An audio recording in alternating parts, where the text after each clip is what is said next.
everybody, Jake here. Welcome back to Movie Smoothie, where today we are talking a little bit about Wermageddon and how this is going to be a way bigger thing than I ever would have thought. Apparently, there's going to be a Easter egg all across the entire world in real life, and it's going to be some kind of bridge episode that's interactive to fans. That is a lot to drop on you, and trust me, we are going to dig way deeper into that and explain what the heck is going on with this weird thing that's happening in between just now and until the season 6 premiere on September 4th on Adult Swim at 11 p.m. Eastern Time. But before I get into all of that, I'm going to need y'all to like this video, subscribe, do all that stuff. I would appreciate it.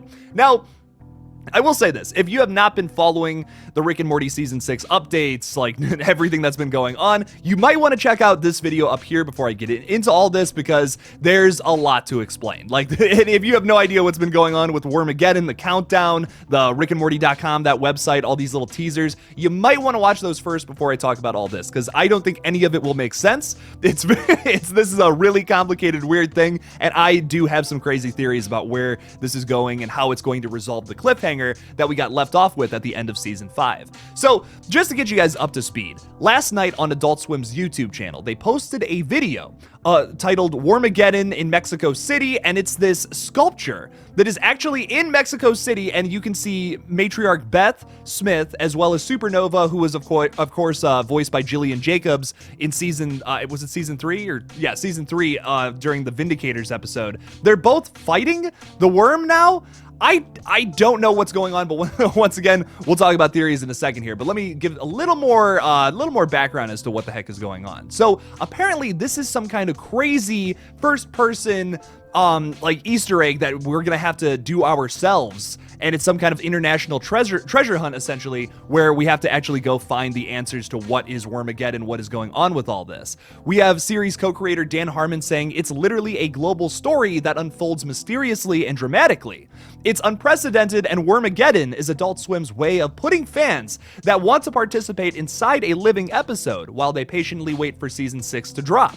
So this is awesome, but you know, a lot of us fans don't have like thousands of dollars to spend flying across the country. That's that's the other thing. So if you're like, oh man, I would love to go find all of these, that would be awesome.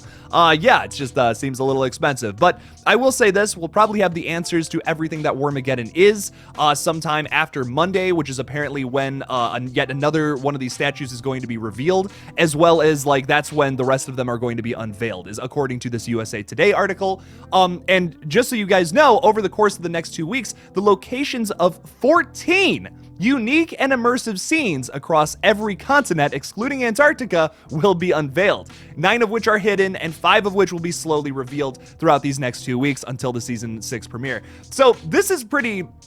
First of all, that alone is just insane to me. I'm so interested to see how these statues play into something here. But we do already have one, like I said, that was unveiled. It's this statue at Mexico City. And here we have what, like I said, Beth Smith and Supernova are depicted battling the worm that's breaking out of the ground here. So immediately, I have some thoughts on the Vindicators. Like Beth, okay, like that makes sense. I bet at least the 5 that they're going to reveal, each of them will have one of our main characters, meaning Beth, Summer, Morty, Rick, and Jerry, probably fighting these things. Jerry will probably be cowering in a corner and pissing himself, but the rest of the family, I'm sure, will actually be going after the worms. Now, here's my other question. There are also enough Vindicators to be a part of these statues as well. Does this tease a possible Vindicators return? And do the fans really want to see that, I guess, is the question here.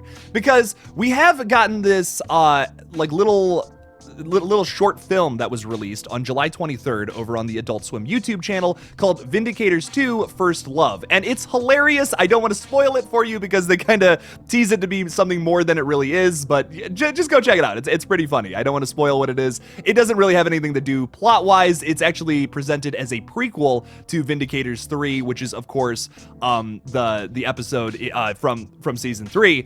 And it's called, yeah, like I said, it's called Vindicators 2 First Love. And this is the one that Rick and Morty missed out on. All I'm gonna say is I bet they're pretty glad they missed out on that one. That's that's all I'm gonna say. If you've seen it, you know, go check that one out though. I'll probably leave a link for it in the description of this video for you guys to check out. But all of this kind of teases a return of the Vindicators. Could they come back? I don't think it's too off to say that either, because a lot of these characters in season 3, like in the first couple episodes of season 3, a lot of them were voiced by people from Community, and I want to do an entire video talking about more people from the show Community that could come and be voice roles here. That is, of course, Dan Harmon's show before he did Rick and Morty, and he even collaborated with Justin Roiland on the show, where he voiced, like, I can't remember the exact name of the character, but he's like Ice Cube Head or something like that. Yeah, that would be interesting. Don't think Chevy Chase is going to be a voice role, though. I wouldn't look forward to that. I don't want to really get into all that, but I will say that we still have some other people that could come from Community to be voice roles. I'm going to do a whole video about that sometime in the future, but we got crazier news to talk about, I think. So it is up to the fans to find the 9 remaining hidden spots by deciphering cryptic clues on the show's social media and website, which I guess they're going to start tomorrow because they haven't really put anything super cryptic out yet. But like this article says, Monday is when the rest of the statues are going to be unveiled, and then you will be able to go and look for them. Justin Roiland, who voices the show's title characters, Rick Sanchez and Morty Smith, is thrilled for fans to finally witness this. He says they're really, really cool and exciting. But he also says the engagement side of it with fans and the hunt on a global level of trying to find these locations is just really insane in the coolest way. And I'm excited to see what the reaction is going to be. This is what Roiland tells USA Today, as well as actress Spencer Grammer, who of course voices Summer Smith, says, "This feels like its own serialized experience to bridge the gap between the last season and the season now, so fans can still be entertained." The treasure hunt officially starts Monday. As for the reward, though, the first to discover these hidden Wermageddon scenes will win a life-size golden Rick head, which I'm putting on the screen now that you can check out. The cast and showrunners can't give too much away, but a final message for Rick and Morty fans comes from Dan Harmon saying, "May the worm be with you." So this might actually be our first clue, though, that Dan Harmon says. And also, if you're excited about the Rick and Morty, the Rick head, that's apparently made out of real gold. I can't really tell. It kind of looks real, but who knows? It looks sick, though. I love it. I want one of these myself, but I cannot afford to travel right now. But I will say this might actually be our first cryptic clue. May the worm be with you. May the force be with you, obviously, is what that is a homage to. Could there be some kind of Star Wars location that maybe one of these is at? I'm not 100% sure. I don't really know. I can't really speculate based off of where this next statue could be, but plot-wise, I could see the Vindicators coming back for the first episode of the last season.